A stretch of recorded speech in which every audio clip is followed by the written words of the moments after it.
Hier soir, j'étais à un débat. Je ne sais pas si vous le savez. Nous étions 11 à table. Et en fait, de débat, ça n'a pas été vraiment un débat. Il y avait des contraintes minutées extrêmement élevées. Il fallait se battre pour essayer de placer son argument. Il y avait des journalistes qui surveillaient ça de très très près, qui avaient peut-être un petit tropisme ici ou là pour tel candidat ou tel autre. Mais globalement, ça s'est quand même correctement passé. Et puis, j'ai eu l'occasion de dire un certain nombre de choses, malgré tout, qui ont été, je pense, importantes.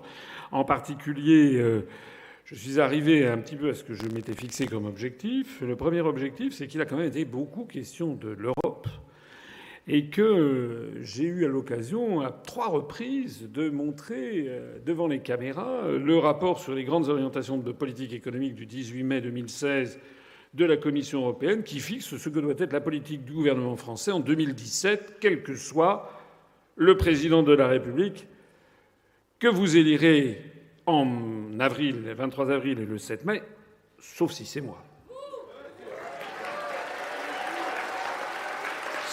Ce qui est intéressant quand même, vous l'avez noté, c'est que personne ne m'a contredit.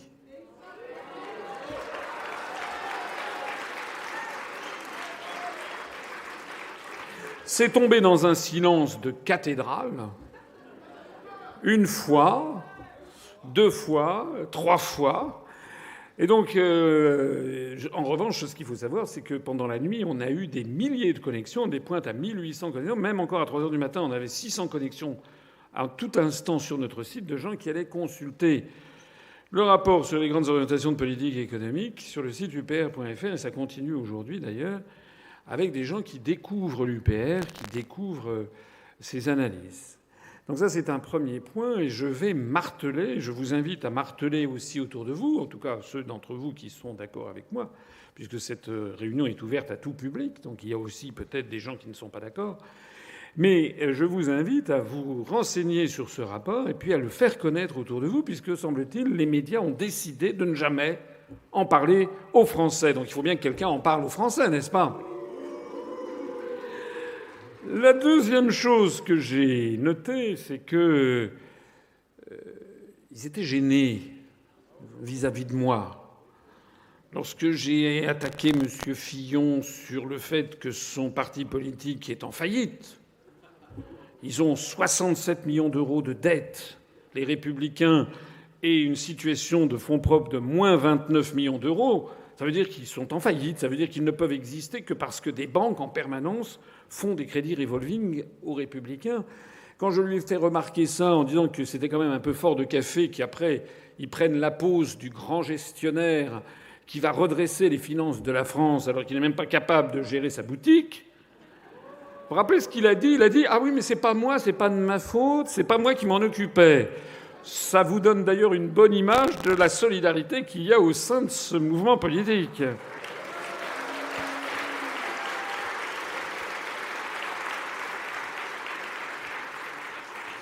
Lorsque j'ai fait remarquer que le Front national avait une situation financière presque aussi dégradée, avec 9 millions, je crois, d'euros de fonds propres négatifs et je ne sais plus combien de dettes, Mme Le Pen a pris un air étonné. Oui, il faut dire qu'elle a peut-être du mal à lire des comptes de résultats et des bilans, c'est possible. Et puis alors, ce qui était drôle aussi, c'est quand j'ai dit à monsieur Mélenchon qu'il avait fait 8 millions d'euros d'emprunt pour l'élection. Alors il a pris un air tout à fait éberlué qu'on puisse le lui reprocher. Je rappelle que nous avons 0 euro d'emprunt bancaire et que je ne dépends pour cette campagne que de vous, que de votre générosité. Et je rappelle que j'ai prévu, si je suis élu, de faire passer ensuite, si nous avons une majorité à l'Assemblée nationale, de faire passer une loi qui interdise aux partis politiques de se faire financer par des banques, qu'ils ne puissent être financés que par le peuple français.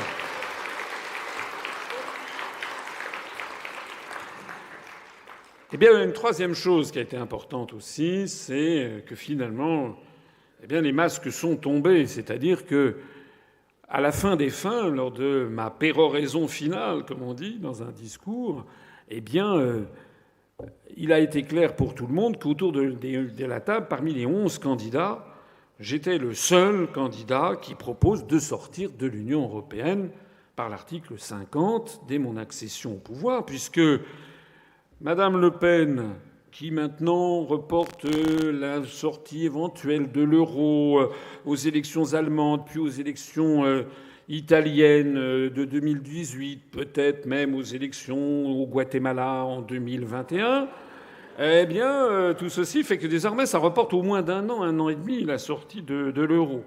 Et puis, de toute façon, il est question de renégocier les traités. Vous savez, elle veut le retour de 4 souverainetés. On n'y comprend rien. Moi, j'ai rien compris.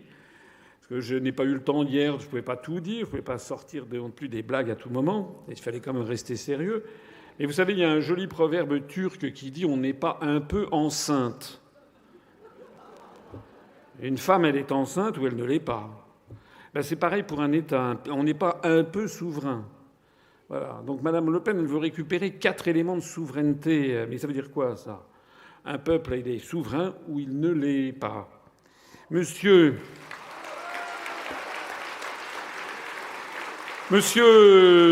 Mélenchon.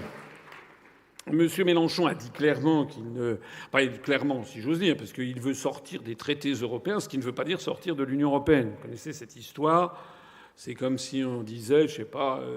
Ah oui, dans un couple qui ne s'entend plus. Oui, j'en peux plus de ce mariage, je veux sortir de ce mariage. Alors vous dites, si vous avez un copain qui s'est marié puis qui a fait un mauvais mariage, ou s'il n'entend pas avec sa conjointe et qui dit je n'en peux plus de ce mariage, je veux sortir de ce mariage, vous dites, ben, je vais te donner le nom l'adresse de mon avocat qui va t'aider à divorcer. Ah non, il n'en est pas question.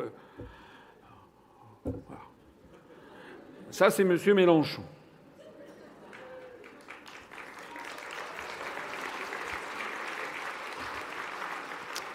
Monsieur Mélenchon, donc, en fait, on n'y comprend rien non plus, d'ailleurs. Son plan A, son plan B, il va finir par se planter.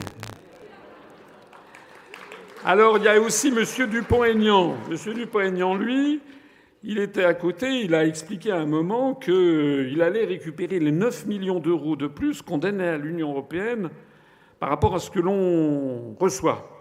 Ça veut dire que M. Dupont-Aignan, comme les autres, a écouté mes conférences. Parce qu'il y a 5 ans, il n'avait pas les chiffres en tête. Bon. Parce que tout le monde vient copier mes conférences. Finalement, c'est quand même un hommage du vice à la vertu.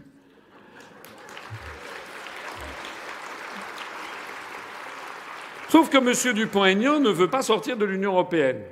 Alors comment va-t-il récupérer les 9 millions d'euros que nous donne 9 milliards d'euros, oui, vous voyez, 9 milliards d'euros de plus que nous donnons à l'Union européenne par rapport à ce que l'on reçoit, sans sortir de l'Union européenne, mais paraît-il qu'il va renégocier les traités.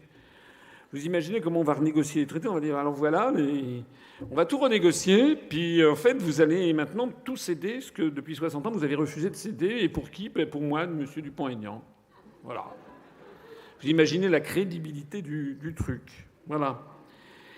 En réalité, vous connaissez cette fameuse parole de Talleyrand qui avait été ministre des Affaires étrangères sous le Directoire, puis le Consulat, puis le Premier Empire, puis la Première Restauration, puis les 100 jours, puis la Seconde Restauration. Ce diplomate émérite et qui, d'une grande hypocrisie, dont vous savez que Napoléon disait de lui que c'était une merde dans un bas de soie. M. Talleyrand-Périgord, le diable boiteux, avait un jour dit cette formule que je livre à votre réflexion. Il avait dit, ça va aller d'ailleurs dans la vie politique comme dans la vie tout court, comme dans la vie amoureuse. Il avait dit, la seule façon de dire oui, c'est oui. Toutes les autres veulent dire non. Eh bien, moi, je peux vous dire que la seule façon de dire que l'on va sortir de l'Union européenne, c'est de dire on sort de l'Union européenne par l'article 50 du traité de l'Union européenne. Et toutes les autres veulent dire qu'on n'en sort pas.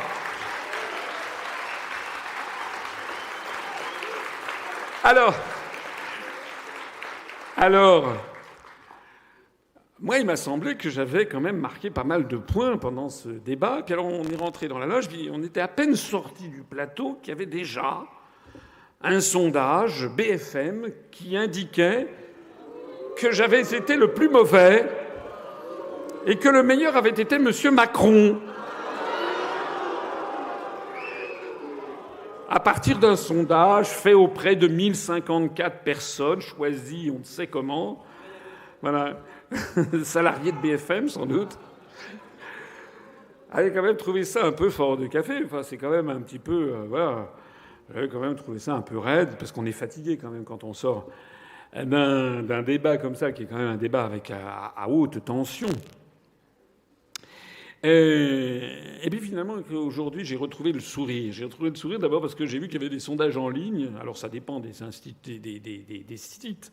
Mais enfin, sur LCI, par exemple, ils se sont même fendus aujourd'hui d'un article à 16h29 pour montrer qu'il y avait 8000 personnes qui avaient voté sur LCI avec des systèmes qui permettent à une personne ne peut pas voter deux fois. Et ils ont fait un article en disant « Oh, surprise, le vainqueur du débat est François Asselineau ».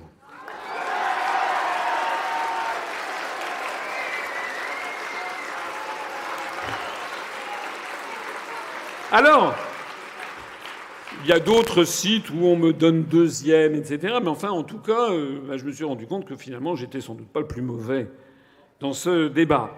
Et puis alors, il y a autre chose, c'est que je suis venu vous voir. Donc j'ai pris une voiture pour aller à Orly, pour aller prendre l'avion. Et puis, je suis sorti à Orly. D'abord, entre-temps, je suis allé à CNews, puis à RMC, où j'ai eu à RMC un journaliste qui m'a dit « C'était fantastique hier soir, qu'est-ce que vous leur avez mis, c'est formidable. » Ah bon? Il a dit ça en off, hein. Je ne veux pas le griller.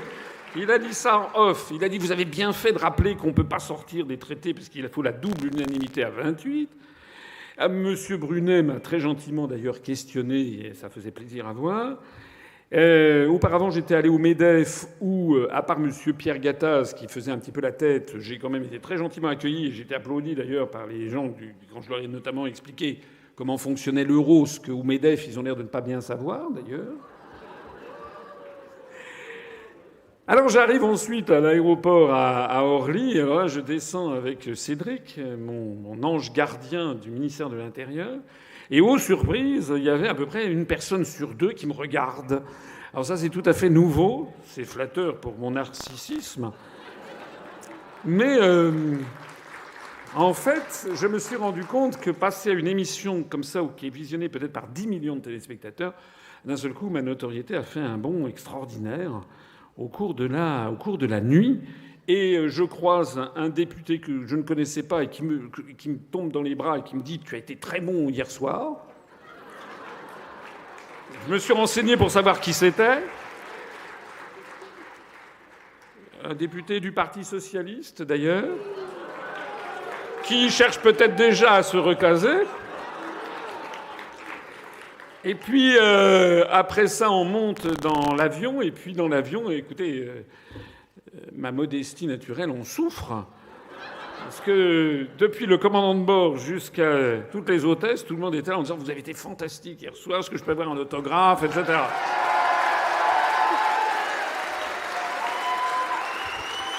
Et puis en arrivant à Toulouse, même scénario, il y avait des gens qui ont pilé à l'aéroport en faisant des signes comme ça. Enfin, vraiment, j'étais très surpris. Donc je me dis qu'en définitive, vous savez, il y a des sondages qui disent que je vais faire 0,0%.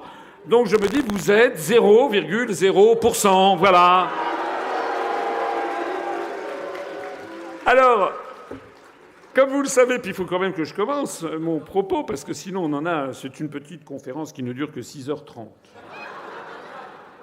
Mais avant, quand même, il faut que je dise que vous avez su peut-être que ceci expliquant peut-être cela, plusieurs des grands candidats, entre guillemets, ont décidé de se faire porter pâle pour le prochain débat qui devait avoir lieu le 20 avril sur France 2. Ils ont fait savoir qu'ils avaient une vieille grand-tante qui était malade, qu'il fallait absolument qu'ils aillent voir, ou alors qu'ils avaient, je sais pas quoi, une indisposition passagère. Donc en définitive, ce débat n'aura pas lieu du fait... Voilà, donc en fait, les prétendus grands candidats ont décidé que finalement ils étaient des aristocrates et qu'ils n'avaient pas à frayer avec les petits candidats. Ils ont décidé en définitive qu'il y avait des maires de différentes natures. Voilà, monsieur le maire tout à l'heure qui a pris la parole pour dire qu'il m'avait parrainé, eh bien, pèse moins qu'un élu qui a parrainé M. Macron. Voilà, c'est comme ça. C'est-à-dire qu'ils font un distinguo qui est scandaleux, qui n'existe pas dans la Constitution, et donc ils ont décidé qu'ils ne participeraient pas au deuxième débat. Il est vrai, il faut reconnaître, objectivement, que sur les 5 prétendus grands candidats du débat d'hier, il y en a quand même eu 4 qui ont été peu présents, ou du moins en dessous de leurs performances habituelles. Mme Le Pen n'a pas été au mieux de sa forme. M. Fillon était figé comme une momie. On avait l'impression qu'il savait un texte qu'il fallait qu'il rédige et qu'il était là, il était coincé. On avait l'impression qu'il avait avalé un verre de lampe. On avait monsieur Hamon qui, comme à son naturel, avait pris la couleur de la muraille. Et enfin, on avait monsieur Macron qui était... On avait... Voilà, monsieur Macron qui était là... Et quand effectivement, à un moment, il a dit « mais je suis d'accord avec vous », effectivement, ça m'est sorti là tout naturellement. Je dis « oh bah vous, de toute façon, vous êtes d'accord toujours avec tout le monde ». Ce qui a valu quand même des éclats de rire généreux, un éclat de rire général dans l'assistance. En réalité, ils ont peur. En réalité, ils ont peur de se retrouver certainement à débattre une nouvelle fois, probablement peut-être avec M. Poutou, en tout cas avec moi, ça c'est certain. Et donc, ils ont pris la poudre d'escampette. Alors moi, je pose une question. Ces personnes prétendent être président de la République. Mais alors, si c'est courage fuyons, je me mets à 4 pattes parce qu'il y a Asselineau qui arrive, comment vont-ils défendre les intérêts des Français devant Vladimir Poutine ou devant Donald Trump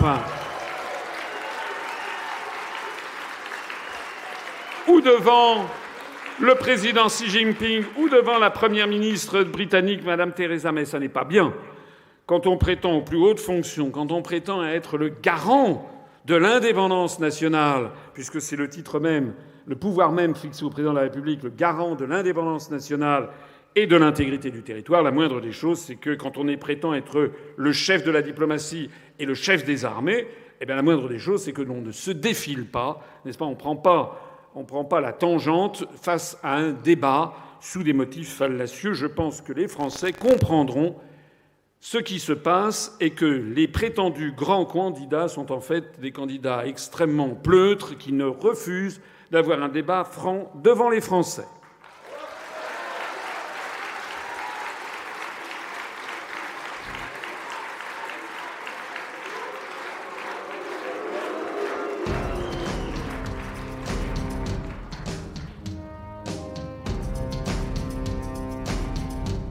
Il s'agit évidemment pour nous de reconstruire un projet européen. Moi j'espère qu'on construira bien sûr notre Europe à nous. La construction d'un nouveau grand compromis européen, d'un New Deal européen que j'appelle de mes vœux. Moi je défendrai un projet européen renouvelé. Nous on est pour l'Europe, nous c'est construire une Europe des peuples. C'est pour ça que je refuse cette Europe-là et que je pense que l'Europe est à rebâtir. Le point de départ et le point d'arrivée d'un nouveau projet européen, c'est la convergence sociale. D'abord, je n'organise pas de Frexit. Moi, je vais fonctionner en type Europe des nations. Mon objectif, si je suis élu, c'est d'engager une négociation avec l'Union européenne. Donc un Frexit? Non, pas du tout. Ça voudrait dire la destruction de l'Europe. La renégociation. Et c'est la raison pour laquelle je propose, à la différence de tous les autres candidats qui tiennent des propos critiques sur l'Europe, c'est exact. Mais eux, ils proposent toujours de renégocier les traités, une autre Europe, ils ont tous ça à la bouche. Moi, j'explique qu'on ne peut pas avoir une autre Europe, parce que pour changer les traités, il faut l'unanimité des États membres. Or, nous n'aurons jamais l'unanimité des gouvernements et encore moins des peuples pour remettre en cause des compromis qui ont 60 ans d'âge, et on voudrait remettre en cause ces compromis au seul bénéfice de la France. Donc je dis que ce qu'il faut faire, eh bien, c'est sortir de l'Union européenne, de l'euro et de l'OTAN. Fuyez, pauvre fou!